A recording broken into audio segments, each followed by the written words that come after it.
Salut, j'espère que tu vas bien. Bon mardi matin. Alors aujourd'hui, je vais te parler de connexions humaines.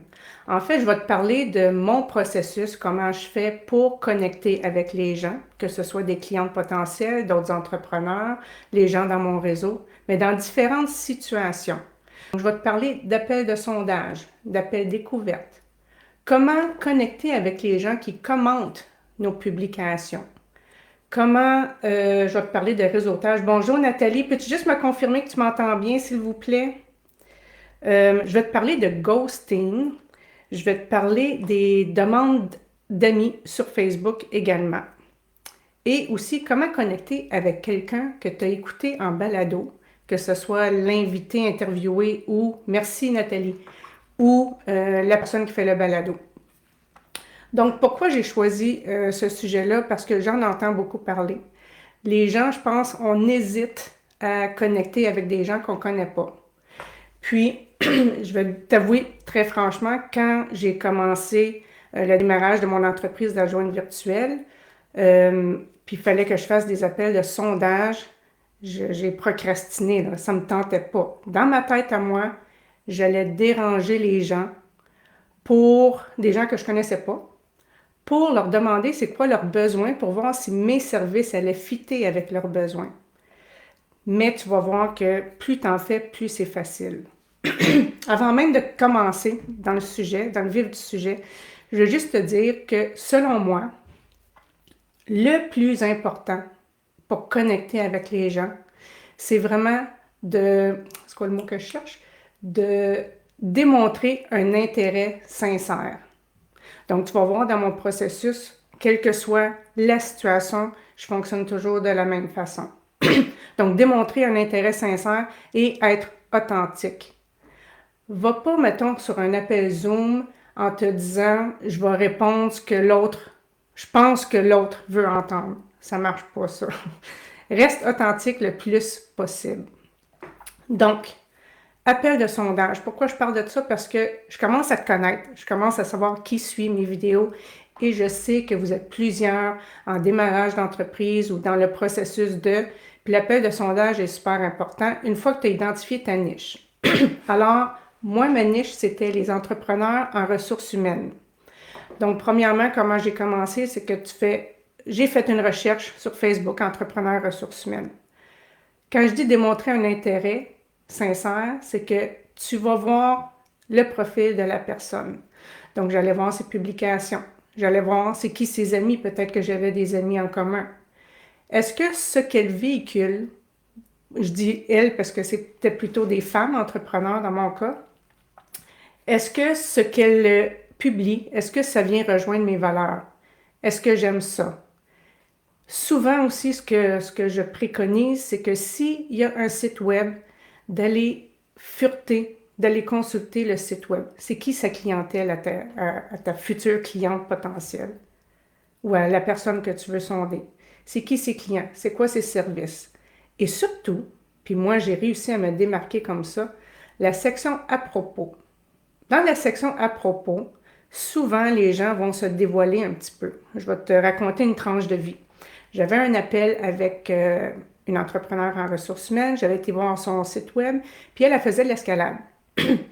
Et moi, étant une personne très structurée, très organisée, puis je vais revenir tantôt là-dessus, j'avais préparé quelques questions. Donc, chaque personne que j'ai sondée, j'en ai sondé 23 au total, j'avais mon petit questionnaire, puis là, j'écrivais les réponses au fur et à mesure, puis je vais y revenir avec mes questions.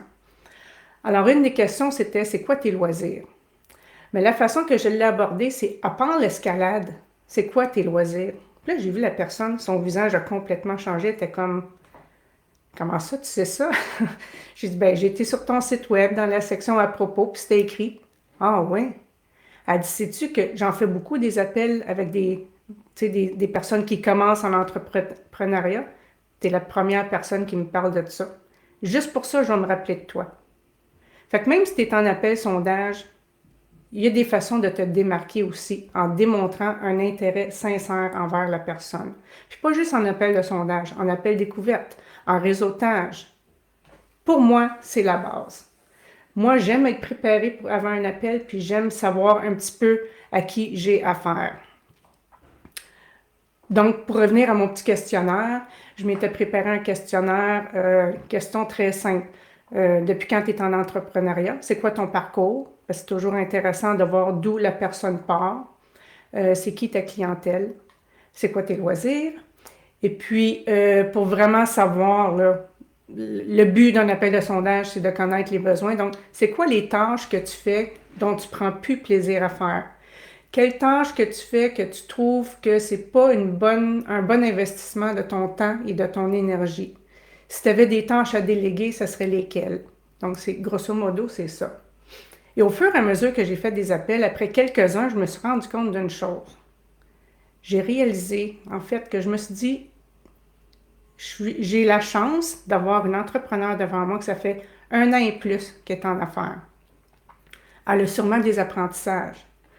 Elle a sûrement des choses qu'elle peut m'apprendre. Alors, je finissais toujours mon appel avec, si tu avais un conseil à me donner, moi qui débute en entrepreneuriat, ça serait quoi? Mais je te garantis, toutes les personnes que j'ai sondées sont plus qu'heureuses de partager leurs connaissances, leurs apprentissages avec quelqu'un qui débute. Et plus souvent qu'autrement, moi, je n'étais pas là. Un appel de sondage, on n'est pas là pour se vendre. Il faut s'enlever le stress de dire je m'en vais me vendre, je m'en vais me vendre. Dans le fond, là, dis-toi que tu t'en vas jaser. Tu sais, à la base, là, c'est un être humain comme toi. Tu t'en vas jaser avec une autre entrepreneur pour apprendre à la connaître. Connaître la personne derrière l'entreprise, connaître l'entreprise. Ça va t'enlever beaucoup de stress. Et bien souvent, je leur disais, je ne suis pas là pour te vendre quoi que ce soit. Je veux vraiment apprendre à te connaître, ça m'intéresse, puis je veux connaître aussi les besoins de ma clientèle cible. Puis souvent, l'appel terminait, ben là, j'ai parlé de moi. Toi, qu'est-ce que tu fais? Alors là, je disais mes choses. Alors, l'appel sondage, c'est pas mal ça. L'appel découverte, non, c'est pas toujours facile, mais la meilleure vente est en discutant sans parler en profondeur de ce qu'on offre. Exactement, Nathalie. Puis, il faut penser aussi ce que j'apprends en ce moment dans mon parcours, c'est que vendre, c'est servir. On est là pour offrir un service à d'autres entrepreneurs ou quelle que soit notre clientèle cible. On est là pour servir, on est là pour avoir un impact. Donc, il faut miser là-dessus. Appel découverte, c'est pas mal le même processus pour moi. Donc, apprendre à connaître la personne. Là, c'est sûr qu'un appel découverte, tu t'en vas là un peu pour te vendre. Mais, ce que je te dirais, si j'avais un conseil à te donner, c'est au moins connaître exactement, précisément, les services que tu veux offrir, ton tarif, que ce soit un tarif horaire, une banque d'heures à forfait, à la valeur, quoi que ce soit. Et puis connaître un peu quel genre d'entrepreneur avec qui tu veux travailler. Ça serait la base. Mais oui, c'est vrai, tu es là pour te vendre. Mais tu es là pour avoir une discussion, un échange. Je sais que c'est stressant, j'ai passé par là, c'est très stressant. Puis moi, je ne suis pas le genre de personne qui est habituée à me vendre de toute façon. Mais plus tu en fais, plus tu te pratiques, puis meilleur que tu deviens.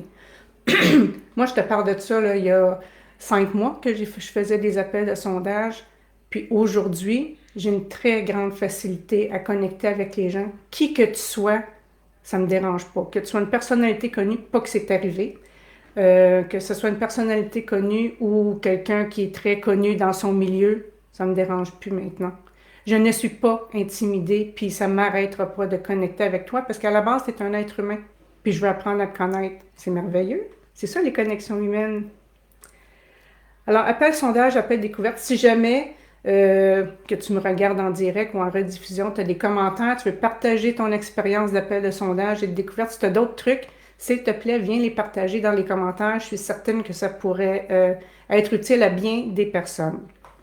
Alors, mon autre situation dans laquelle on connecte, c'est suite à des commentaires à tes publications. Bon, moi, ça fait quelques semaines là, que je fais des vidéos et puis il y a souvent des commentaires. S'il y a une chose que je peux te dire, c'est que c'est super important pour moi de démontrer plein de gratitude pour les gens qui regardent mes vidéos. Premièrement, la personne apprend le temps de me lire ou de me regarder. Et en plus, elle prend le temps d'écrire un commentaire. Dans mon livre à moi, la moindre des choses, c'est de la remercier. Donc, tout dépendant du commentaire, si elle dit oh wow, j'aime beaucoup ce que tu dis, ben, merci beaucoup d'avoir pris le temps de regarder ma vidéo. Merci pour ton commentaire. Merci pour ton partage. Je suis contente que ça résonne chez toi. Et dépendant du commentaire, tu pourrais dire OK, wow. Mettons que la personne a dit oh wow, c'est super. OK, c'est quoi qui t'a interpellé le plus? Qu'est-ce qui vient le plus te chercher? Essaie d'engager une conversation écrite, une connexion avec cette personne-là. Elle te démontre de l'intérêt. Donc, dans mon livre à moi, la moindre des choses à faire, c'est de démontrer un intérêt envers cette personne-là aussi qui prend le temps, son précieux temps pour commenter tes publications ou tes vidéos.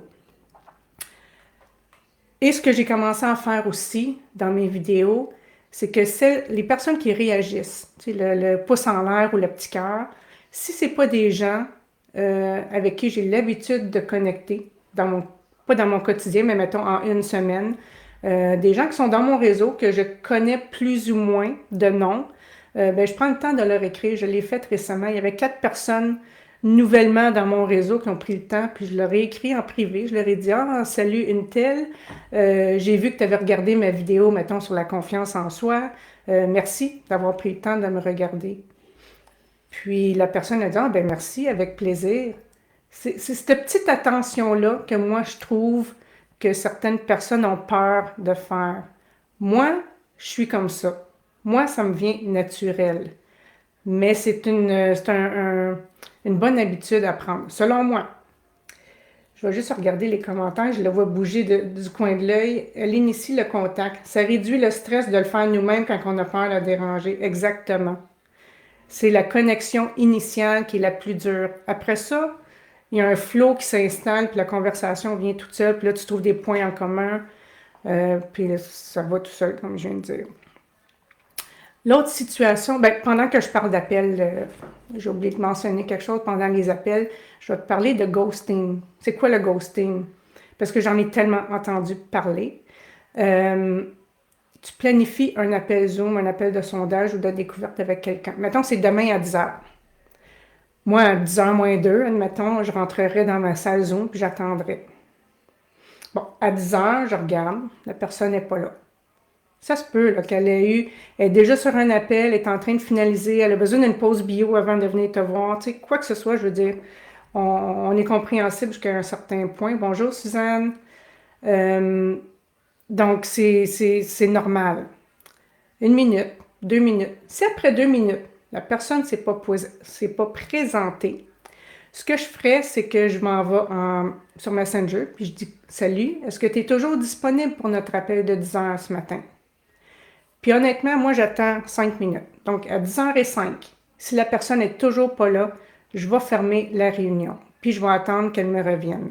Ça se peut qu'elle me revienne 15 minutes après. « Excuse-moi, j'ai oublié, es-tu encore disponible? » Si oui, tant mieux, on reprend.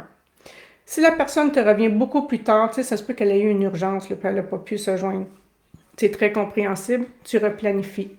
Mais, dans le cas où la personne ne te revient jamais, silence radio, parce que c'est arrivé à certaines personnes dans mon réseau. Moi, à ta place, là, lâche prise, puis passe à un autre appel, comme on dit. Est-ce que tu veux vraiment des gens comme ça dans ton réseau? Est-ce que tu veux une cliente qui n'est pas à son affaire ou qui ne respecte pas ses engagements? Je pense pas. Si elle est vraiment intéressée, elle te serait revenue. Sinon, tu laisses passer, tu lâches prise et tu passes à un autre appel, comme on dit. Certaines personnes, je préconise pas ça, mais je vais t'en parler pareil. Certaines personnes à qui c'est arrivé souvent, donc je peux comprendre pourquoi elles font ça, tu peux être proactive. Tu as un appel à 10h. À 9h, tu pourrais envoyer un petit message. « Salut, est-ce que tu es toujours disponible pour notre appel de 10h? Peux-tu juste me reconfirmer le tout? » Personnellement, je ne trippe pas sur cette idée-là parce que je fais confiance aux gens. Et, comme je te dis, si jamais la situation se présente, qu'elle n'est pas là, ben là, je réagirai, mais de faire de la proactivité. Mais, tu sais, j'ai jamais vécu de ghosting vraiment à répétition, donc c'est pas ma situation. Peut-être que je le ferais si c'était le cas. Mais ça peut être un truc si jamais toi, tu décides de l'utiliser. Ensuite, je vais te conter une autre tranche de vie. Sur LinkedIn, j'avais écouté 2 entrevues de 2 entrepreneurs en ressources humaines, 2 femmes que j'ai trouvées extraordinaires. Puis je me suis dit, crime, ça pourrait peut-être être une cliente potentielle. Alors, un petit peu la même façon que je te parlais tantôt, j'ai écouté l'entrevue et j'ai commenté l'entrevue en disant, wow, je t'ai écouté en entrevue, j'ai beaucoup aimé ton approche. Bon, je l'ai complimenté, la personne m'a répondu et je suis allée connecter avec elle sur LinkedIn. Sur LinkedIn, qu'est-ce qui est le fun? Puis je dis pas que ta clientèle cible est là. C'est, selon moi, vraiment un réseau social plus corporatif, tandis que Facebook est plus social, mais ressources humaines, c'était beaucoup sur LinkedIn, donc j'avais déjà un compte de toute façon. Donc, puis quand tu connectes sur LinkedIn, tu peux ajouter tu sais, sur Facebook, tu fais une demande d'amis, tu peux pas comme rajouter un texte qui explique pourquoi tu fais ta demande, mais sur LinkedIn, oui. Alors, je dis, c'est ça que j'écrivais. Je viens d'écouter ton entrevue. J'aimerais beaucoup connecter avec toi. J'ai aimé ce que j'ai entendu. Si ça t'intéresse, ben fais-moi signe. Quelque chose comme ça. Puis les 2 personnes dont je te parle, il y en a une que j'ai rencontrée en personne. L'autre, j'ai fait une courte collaboration avec elle, puis elle est encore dans mon réseau et on se parle régulièrement aussi. Donc, j'ai pas hésité. J'ai pas hésité à demander une connexion. Donc, si tu écoutes des balados et t'aimes ce que les gens disent, puis tu veux en savoir plus, connecte avec elle. Tu verras la réponse. Mais ne te prive pas. Tu le ressens, fais-le. Fais-le, fais-le, fais-le. Les entrepreneurs sont super généreux. Moi, c'est ce que j'ai remarqué dans mon expérience. Les gens sont généreux. Les gens veulent connecter avec d'autres entrepreneurs parce que veut pas, on est tout seul devant notre écran si on ne fait pas trop de réseautage. Et puis, tout le monde est super content là, de connecter entre eux, de partager aussi leurs expériences et leurs apprentissages. L'autre situation, les demandes d'amis Facebook. Comment gérer les fameuses demandes? Puis là, bon, je vais te faire la joke plate. Il y a quelques semaines, il y a eu comme un trend là, que beaucoup de femmes dans mon entourage, dans mon réseau, recevaient des demandes d'amis de chirurgiens veufs aux États-Unis. Là. Je ne te parle pas de celle-là. Celle-là, on connaît tout de suite la réponse. Mais quand tu reçois une demande Facebook, même chose que pour l'appel de sondage, moi, je vais aller voir, t'es qui toi? Si ton service ou qu'est-ce que tu fais ou ta mission d'entreprise m'intéresse, je vais t'accepter. Mais si je ne le sens pas, si pour moi ça ne m'intéresse pas, par exemple, tout ce qui est MLM, tout ce qui est gym, fitness, moi, ça ne me rejoint pas, ben tu refuses la demande d'amis, c'est tout. Tu n'as pas à te sentir coupable. Tu es ta propre boss. Tu es la boss de tout, comme dirait Marie-Ève. Tu es la boss de tout. C'est toi qui décides qui tu veux dans ton réseau. Qui tu veux avoir dans ton réseau qui va regarder tes choses, qui va commenter, qui va apporter de la valeur à ce que tu offres et ce que tu publies. Si tu ne le ressens pas, c'est non. Aussi simple que ça. Et toi, quand tu fais une demande d'amis sur Facebook, la personne va peut-être avoir la même réaction. Si ce que tu offres, si ce que tu publies, c'est pas aligné avec ce qu'elle veut, elle aussi, ça se peut qu'elle te réponde pas, là. Fait qu'il faut pas que tu le prennes personnel. Surtout pas.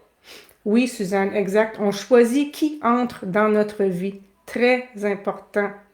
Tu dois te respecter.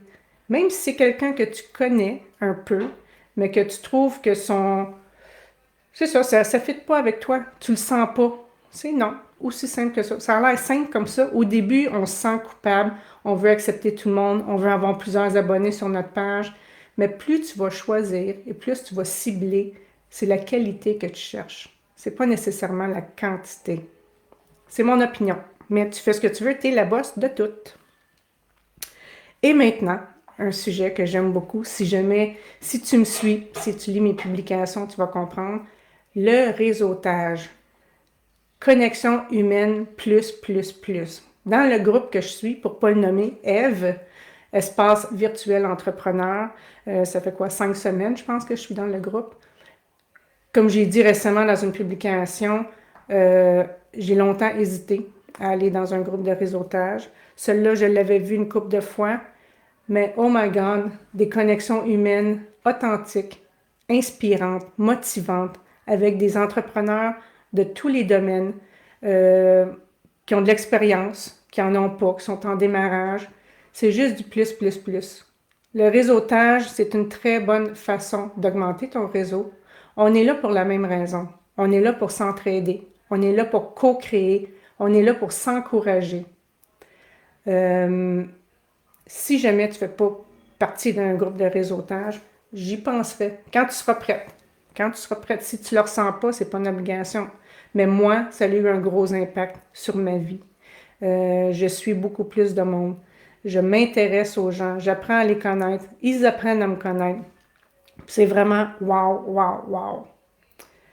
Nathalie a dit ici, on se sent tellement envahi sinon. C'est l'erreur que j'ai fait au début et maintenant je dois faire le ménage de mes relations Facebook parce que je ne vois plus les choses des gens que je connais. Bon point. Bon point. C'est un très bon point que tu dis là. Moi aussi, à un moment donné, avant de me lancer avec mon entreprise d'adjointe virtuelle, oui, j'ai fait un ménage. J'ai fait un ménage de mes amis Facebook, des personnes que je suivais, autant sur LinkedIn, des gens que je voulais plus dans mon réseau. Puis c'est correct parce que tu évolues, tu rencontres d'autres mondes. Il y en a, c'est plus pertinent avec ta mission d'entreprise ou avec tes valeurs parce qu'on évolue, on change. Exactement, Nathalie. Il faut faire du ménage de temps en temps. Ça prend du temps, mais ça vaut la peine. Alors, c'est pas mal ça que j'avais à te dire sur les connexions pour développer des relations professionnelles durables. Donc, si tu as des questions, si tu as des commentaires, comme j'ai dit tantôt, soit en message privé, soit dans les commentaires de la vidéo, je suis certaine que ton parcours et tes commentaires vont servir à d'autres personnes aussi qui vont regarder les vidéos éventuellement. Demain, je vais poursuivre encore sur le sujet des connexions, mais je vais l'aborder d'une façon spéciale. Ça va être les connexions essentielles selon moi. Mais je t'en dis pas plus.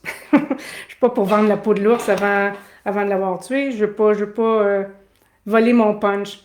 Alors demain, je te donne rendez-vous, même heure, 9 heures, puis je vais te parler de connexions, les connexions essentielles. Comment connecter d'une autre façon. Merci Nathalie. Merci beaucoup. En fait, attendez une minute avant. J'ai le goût de te lancer un défi. Je viens d'avoir l'idée, là.